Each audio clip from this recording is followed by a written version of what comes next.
സാന്ത്വന പരിചരണ പ്രവർത്തനങ്ങൾക്കായി പണം കണ്ടെത്താൻ വീടുകൾ കയറിയിറങ്ങി പഴയ ദിനപത്രങ്ങൾ ശേഖരിക്കുകയാണ് പാലക്കാട് വാണിയംകുളത്തെ ജീവകാരുണ്യ പ്രവർത്തകർ.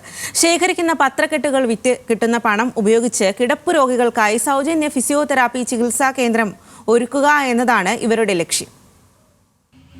വാണിയംകുളം പാലിയേറ്റീവ് ആൻഡ് റിഹാബിലിറ്റേഷൻ സെന്ററിലെ പ്രവർത്തകരാണ് സാന്ത്വന പരിചരണ പ്രവർത്തനങ്ങൾക്കായി പണം കണ്ടെത്താൻ ദിനപത്രങ്ങൾ ശേഖരിക്കുന്നത്. 100-ലധികം കിടപ്പ് രോഗികളെ നോക്കുന്ന ഈ പാലിയേറ്റീവ് സംഘത്തിന് കീഴിൽ ഫിസിയോതെറാപ്പി ചികിത്സ ആവശ്യമുള്ള രോഗികളുമുണ്ട്.